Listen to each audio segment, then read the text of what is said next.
என்னுடை வஞ்சக இயற்கை யாவையும் பொன்னுடை விடையினோய் பொறுத்து கொண்டு நின் தன்னுடை அன்பர்தம் சங்கம் சார்ந்து நான் நின்னுடை புகழ்தனை நிகழ்த்த செய்கவே.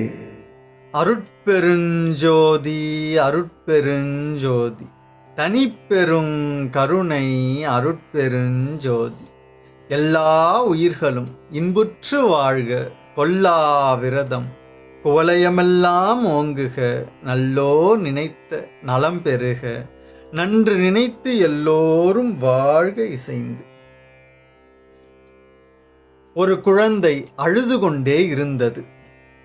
அந்த குழந்தையின் அழுகையை பார்த்த குயவர் ஒருவர் களிமண்ணை எடுத்து மண்பாண்டம் செய்யும் சக்கரத்தில் வைத்து சுழற்றி ஒரு அழகான பொம்மை செய்து அந்த குழந்தையின் முன் வைத்தார்.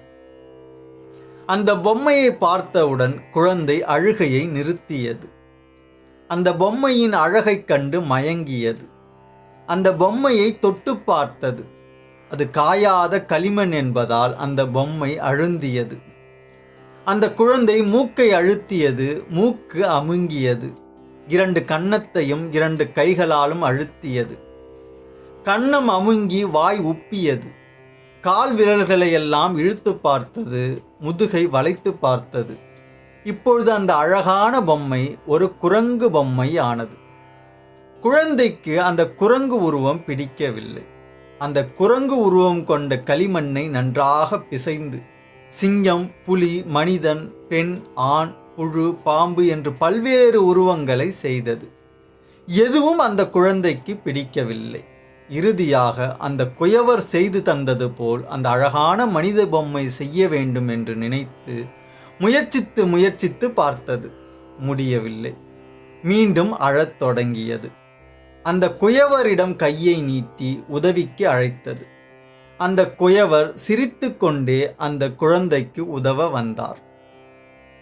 இந்த கதையில் அழும் குழந்தை என்பது ஆணவத்தால் அகப்பட்டு தவிக்கும் ஆன்மாவாகிய நாம். குயவர் என்பது இறைவன். காயாத களிமண் என்பது மாயை. அந்த களிமண்ணை வைத்து பொம்மை செய்யும் சக்கரம் என்பது பிரம்மா, விஷ்ணு, ருத்திரன் போன்ற சக்தி சத்தர்கள். குயவர் முதலில் தந்த அழகான பொம்மை என்பது ஆன்மாவாகிய நமக்கு இறைவன் கொடுத்த முதல் தேகம். அதன் பிறகு குழந்தை அந்த களிமண் பொம்மையை மாற்றி வெவ்வேறு உருவங்களை செய்தது என்பது ஆன்மாவாகிய நாம் நமக்கு தேகம் கொடுக்கப்பட்ட பிறகு ஆணவ இருளாலும் மாயை மயக்கத்தாலும் உண்டான நமது செயல்களால் அடுத்தடுத்த தேகங்களை பெறுவது. குழந்தை மீண்டும் அதே பொம்மையை செய்ய வேண்டும் என்று நினைப்பது என்பது இறைவன் கொடுத்த முதல் தேகத்தின் காரணத்தை புரிந்து கொண்டு அவர் விதித்த விதிப்படி நடக்க முயல்வது. அப்படி நடக்க முடியாமல் போவதற்கு காரணம் செய்த செயல் விளைவாகிய கன்மம். இறைவனை துணைக்கு அழைப்பது என்பது ஜீவகாருண்ய ஒழுக்கத்தை துணையாக பிடிப்பது. இறைவன் சிரித்து கொண்டே உதவ வந்தார் என்பது ஆன்மாவின் கருணையால் கடவுளின் கருணையாகிய அருள் ஆன்மாவின் முயற்சிக்கு துணையாய் வந்தது. இதில் பொம்மையாகிய நமது முதல் உடல் உருவாக குயவராகிய இறைவன் நிமித்த காரணம். காயாத களிமண்ணாகிய மாயை முதற் காரணம். பொம்மை செய்யும் சக்கரமாகிய சக்தி சத்தர்கள் துணை காரணம். களிமண் பொம்மை செய்ய முதலில் களிமண்ணே வேண்டும். எனவே களிமண்ணாகிய மாயை முதற் காரணம். இரண்டாவது சக்கரம். சக்கரம் இருந்தால்தான் பொம்மை செய்ய முடியும். எனவே சக்கரமாகிய சக்தி சத்தர்கள் துணை காரணம். நிமித்த காரணம் என்பது காரணத்திற்கே காரணமாய் இருப்பது. முதற் காரணத்திற்கு காரணமாயும் துணை காரணத்திற்கு காரணமாயும் முதலும் துணையும் சேர்ந்து உருவாக்கப்படும் பொருளுக்கும் காரணமாயும் இருப்பது நிமித்த காரணம். முதற் பிறப்பிற்கு நிமித்த காரணமாய் இறைவனே இருக்கின்றான். அவனே மாயையாகிய களிமண்ணையும் உருவாக்குகின்றான். சக்கரமாகிய சக்தி சத்தர்களையும் உருவாக்குகின்றான். பிறகு சக்கரமாகிய சக்தி சத்தர்களை அவனே சுழற்றி விடுகின்றான். சக்கரம் சுற்ற சுற்ற இறைவனே உடலாகிய பொம்மையை உருவாக்குகின்றான். இது முதல் பிறப்பு. அடுத்தடுத்த பிறப்பிற்கு நிமித்த காரணம் 2 உண்டு. ஒன்று இறைவனின் செயலாகிய கருணை, மற்றொன்று நமது செயலாகிய கன்மம். இரண்டாவது பிறப்பில் மாயையாகிய களிமண் ஏற்கனவே இறைவனால் உருவாக்கப்பட்டதுதான். சக்தி சத்தர்களாகிய சக்கரமும் இறைவனால் உருவாக்கப்பட்டதுதான். அந்த சக்கரத்தை சுழற்றுவதும் இறைவன்தான். ஆனால் நமது உடலாகிய பொம்மையை உருவாக்குவது நமது செயலாகிய கண்மம். இரண்டாவது பிறப்பில் முதற் காரணமாகிய மாயைக்கு காரணமாயும் துணை காரணமாகிய சக்தி சத்தர்களுக்கு காரணமாயும் இருப்பது இறைவனின் கருணை. முதலும் துணையும் சேர்ந்து உருவாக்கப்படும் பொருளுக்கு காரணமாயிருப்பது நாம் செய்த கண்ம வினை. எனவே இரண்டாவது பிறப்பு நமக்கு கண்மத்தால் உண்டாகியது. இதனைத்தான் வள்ளற்பெருமான் ஜீவகாருண்ய ஒழுக்கத்தில் கடவுள் அருளால் சிருஷ்டித்த முதல் சிருஷ்டியில் தமது இயற்கை இன்பத்தை அடையும்படி விதித்த விதிகளை பழமையாகிய மலவாசனையால் முயற்சி தவறினபடியால் அந்த அனாதி மல வாசனையின் முயற்சி பேதங்களால் பின் பல தேகபோகங்கள் இரண்டாவது சிருஷ்டியில் நேரிட்டது என்று பிரமாணித்து அறிய வேண்டும் என்று குறிப்பிடுகின்றார். எனவே நமது இரண்டாவது பிறப்பிலிருந்து உண்டான தேகம் நமது கண்மத்தாலே உண்டானது. செம்பில் களிம்பு இயற்கையாகவே உள்ளது போல் ஆன்மாவில் ஆணவம் இயற்கையாகவே உள்ளது. செம்பில் உள்ள களிம்பு அந்த செம்பின் பிரகாசத்தையே முழுவதுமாக குன்ற செய்வது போல் ஆன்மாவில் உள்ள ஆணவம் ஆன்ம பிரகாசத்தையே முழுவதுமாக குன்ற செய்து விடுகின்றது. இதனால் ஆன்மாவானது இப்படி என்று விளக்க முடியாத அளவிற்கு கொடிய துன்பத்தை அனுபவிக்கின்றது. இப்பொழுதும் நாம் ஆணவத்தால் கொடிய துன்பத்தை அனுபவித்து கொண்டுதான் இருக்கின்றோம். இப்பொழுது அந்த துன்பம் நமக்கு தெரியாததற்கு காரணம் மாயை. மாயை ஒரு மயக்கம்.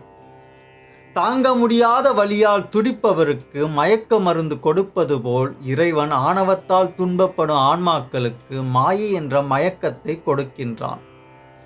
வயிற்றிற்குள் இருக்கும் கட்டியை அறுவை சிகிச்சையால் அகற்றுவது போல் ஆன்மாவின் உள்ள ஆணவத்தை ஆன்ம அறிவு விளக்கம் என்னும் கத்தியால் அகற்றுகின்றான். ஆன்ம அறிவு விளக்கம் என்னும் கத்தியை தத்துவங்களை கொண்டே செய்கின்றான். அதுதான் நமது வாழ்க்கைக்கு காரணமாகின்றது. ஆன்மாக்கள் எல்லாம் தன்னை போன்ற உயிர் பொருள். எனவே எல்லா ஆன்மாக்களும் ஆணவம் என்ற துன்பத்திலிருந்து விடுதலை பெற்று தன்னை போல் பேரின்பத்தை பெற்று வாழ வேண்டும் என்று கருணை காட்டுகின்றான் இறைவன். அந்த கருணையால் உண்டானதுதான் மாயை. மாயை என்னும் மயக்கம் வந்த பிறகு ஆன்மாவிற்கு முதல் அசைவு உண்டாகின்றது. அதனை மூலக்கண்மம் என்று கூறுவார்கள். ஆணவம் ஒரு தாங்க முடியாத வலி. மாயை அந்த வலியை மறக்கடிக்கும் மயக்கம். கண்மம் அந்த மயக்கத்தால் உண்டான செயல். ஆணவம் ஒரு இருள். மாயை அந்த இருளை நீக்க வந்த சிறு ஒளி. கண்மம் அந்த ஒளியால் உண்டான செயல். ஆணவம் ஆன்மாவினுள் இயற்கை. மாயை இறைவனால் உண்டாக்கப்பட்ட இயற்கையில் செயற்கை. கண்மம் ஜீவனின் செயலால் உண்டான செயற்கை. இறைவன், ஆன்மாக்கள், ஆணவம் ஆகிய மூன்று இயற்கை பொருளிலிருந்து உண்டாகும் முதல் செயற்கை பொருள் மாயை. எனவே மாயை மட்டும்தான் இயற்கையில் செயற்கை. அதன் பிறகு உருவாகும் அத்தனையும் செயற்கை. அதன் பிறகு உருவாகும் அத்தனைக்கும் காரணமாயிருப்பது மாயையும் கண்மமும் தான். ஆன்மாவிற்கு ஆணவம் செம்பில் உள்ள களிம்பு போன்றது. ஆன்மாவிற்கு மாயை காயாத களிமண் பொம்மை போன்றது. கண்மம் அந்த காயாத களிமண் பொம்மையை பெற்ற குழந்தையின் செயல் போன்றது. ஆணவத்தில் அகப்பட்டு கல்லுபோல் கிடந்த ஆன்மா செயலுக்கு வரவேண்டும் என்று இறைவனின் திருவருள் கருணை காட்டுகின்றது.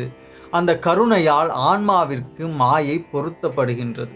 ஆனால் ஆன்மாவில் இயற்கையிலேயே உள்ள ஆணவத்தால் மாயை மூன்றாக பிரிகின்றது. 1 சுத்த மாயை, 2 சுத்த அசுத்த மாயை, 3 அசுத்த மாயை. சுத்த மாயையில் சிவதத்துவமும் சுத்த அசுத்த மாயையில் விஷ்ணு தத்துவமும் அசுத்த மாயையில் பிரம்மன் தத்துவமும் உண்டாகி நமக்கு பிறப்பை கொடுக்கின்றது. எனவே முதல் பிறப்பிற்கு இறைவன் நிமித்த காரணம், மாயை முதற் காரணம், சக்தி சத்தர்கள் துணை காரணம். அடுத்தடுத்த பிறப்பிற்கு இறைவனும் கண்மமும் நிமித்த காரணம், மாயை முதற் காரணம், சக்தி சத்தர்கள் துணை காரணம். நமது செயலாகிய கண்மத்திற்கு ஏற்பதான் தேகம் உண்டாகின்றது. சரி, கண்மத்திற்கு ஏற்ற தேகம்தான் அமைய வேண்டும் என்று வகுத்தது யார் என்றால் அதனை அப்படி வகுத்தது இறைவன்தான். அதனை வகுத்தது இறைவன்தான் என்றால் அவனே எல்லாவற்றுக்கும் காரணமாக இருக்கின்றான். எனவே இறைவன்தான் இந்த தேகத்தை கொடுத்தான் என்று சொல்லலாமா என்றால் கூடாது. அது ஏன் என்று அடுத்த பதிவில் இன்னொரு உதாரணத்துடன் விளக்கமாக காண்போம். நமக்கு கிடைத்த முதல் தேகம் எது என்று பலரும் கேட்டிருந்தார்கள். தத்துவங்களில் சிவதத்துவம் வரை பார்த்திருக்கின்றோம். பிரம்மன் தத்துவம் பார்க்கும் பொழுது நமக்கு முதல் தேகம் எதுவென்று புரியும். இப்பொழுதே சொன்னால் சரியான புரிதல் ஏற்படாது. தொடர்ந்து சிந்திப்போம். நமது சேனலின் ஒவ்வொரு பதிவும் மற்ற பதிவுகளோடு தொடர்புடையவையாதலால் நேரம் கிடைக்கும் போதெல்லாம் நமது சேனலில் உள்ள மற்ற பதிவுகளை பார்த்து பயன்பெறுங்கள். இனிவரும் பதிவுகளை புரிந்து கொள்வது எளிதாகும். அருட்பெருஞ்சோதி. பொய்யாத மொழியும் மயல் செய்யாத செயலும் வீண் போகாத நாளும் விடயம் புரியாத மனமும் உட்பிரியாத சாந்தமும் புந்தி தளராத நிலையும் எய்யாத வாழ்வும் வேறெண்ணாத நிறைவும் நினை என்றும் மறவாத நெறியும் இரவாத தகவும் மேற்பிறவாத கதியும் இவ் ஏழையேற்கு அருள் செய்.